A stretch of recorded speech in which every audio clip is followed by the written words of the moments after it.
Rahayu, rahayu, rahayu sagung dumadi para sedulur sekalian. Mugi-mugi pinaringan seger waras bejo donya bejo akhirat. Dalam kesempatan video kali ini saya akan menceritakan atau berbagi tentang inti dari setiap laku yang kita lakukan dalam laku spiritual.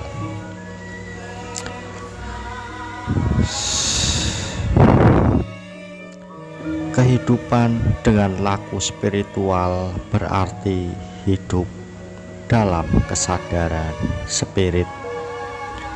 Secara teknis, ini berarti lebih fokus menjalani laku atau latihan yang membuat kita semakin terhubung dengan diri sejati atau guru sejati. Semakin sering memilih tindakan yang selaras dengan tuntunan dari leluhur kita, yang selaras dengan tuntunan dari guru sejati. Laku spiritual juga berarti kembali pada kehidupan sewajarnya sebagai spiritual atau makhluk spiritual. Keberadaan spiritual adalah kesejatian kita. Tubuh ini hanya wadah kita untuk berkelana dan belajar di muka bumi ini. Karena merupakan tindakan yang wajar sesuai karakter dasar dari tubuh kita, maka semestinya laku spiritual diterapkan secara wajar. Laku spiritual bukanlah upaya penyangkalan keberadaan tubuh, juga tidak mesti dilakukan dengan menyiksa tubuh. Justru tubuh sewajarnya kita muliakan, kita rawat, dan kita pelihara. Penyangkalan tubuh dan penyiksaan diri bukanlah jalan pasti menuju kesadaran murni atau pencerahan. Memang benar, pada umumnya orang-orang yang sudah tercerahkan di masa lalu yang dilakukan sama nenek moyang kita,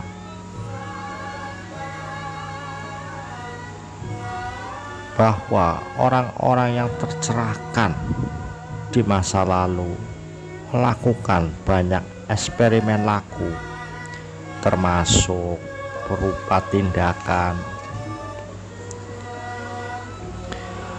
meredam hasrat ragawi dengan cara yang terbilang sangat-sangat ekstrim, mulai dari puasa, tidak makan, tidak tidur, hingga berkelana atau menjadi musafir nyampe ke negeri yang jauh.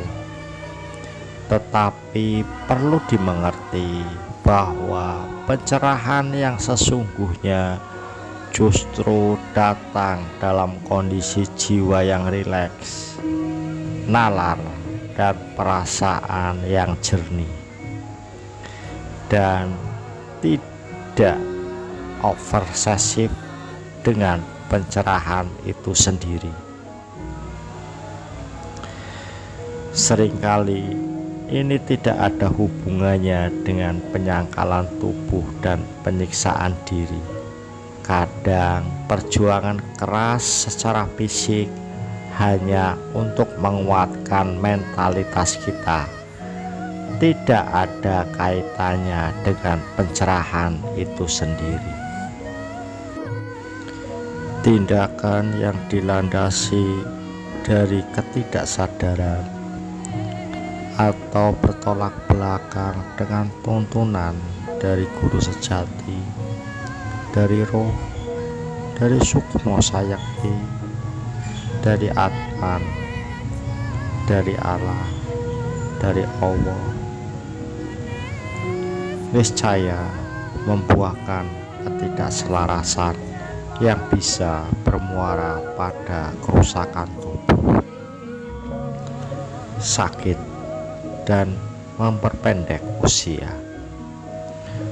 Proses sakit atau kematian dimulai dari disharmonis atau ketidakselarasan tataran energi yang berlanjut dengan kemunculan bakteri atau virus yang kemudian merusak organ, kelenjar, jaringan darah dan tulang, serta sistem saraf tertentu. Ketika terjadi kerusakan fatal sehingga ada organ atau sistem vital yang tidak berfungsi, tubuh akan terputus aliran daya hidupnya. Dalam bahasa umum disebut kehilangan nyawa. Maka jiwa pun kehilangan ikatan dengan tubuhnya, atau jiwa tidak bisa lagi menempati tubuhnya, sehingga mau tidak mau harus pergi. Sementara tubuh memulai proses terurai sesuai unsur-unsur kosmiknya.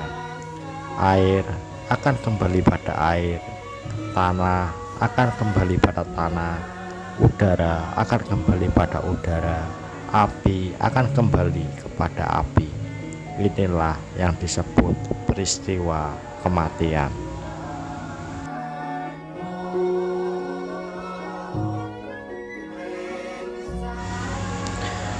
Pengenalan diri sebagai manusia secara apa adanya dan seutuhnya menjadi dasar untuk bisa menjalani hidup selaras dengan rancangan agung Sang Ilahi. Ada beberapa cara untuk sampai pada pengenalan diri. Di antaranya, yang pertama, melalui perenungan atau melalui meditasi terhadap fenomena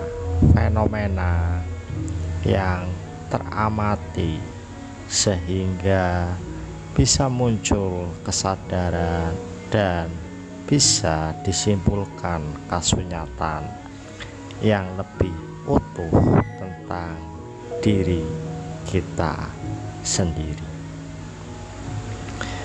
Yang kedua, dengan melalui laku mati sajroning urip atau laku menyelami relung jiwa dan memahami keterhubungan dengan rasa sejati, sehingga secara spontan akan muncul pengetahuan yang akurat tentang diri kita sendiri. Yang ketiga, mempelajari temuan-temuan para ilmuwan yang mengkaji manusia secara empirik.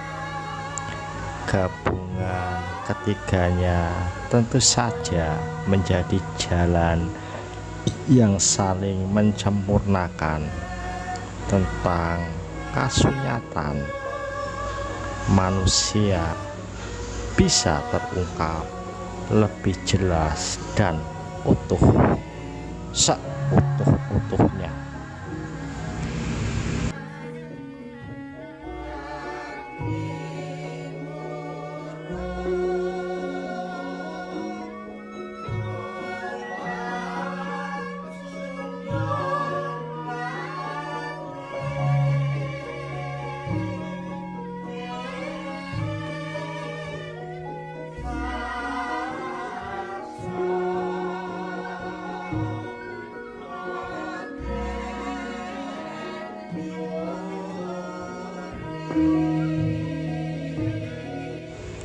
Rahayu, rahayu, rahayu, salam cerdas, damai untuk seluruh alam.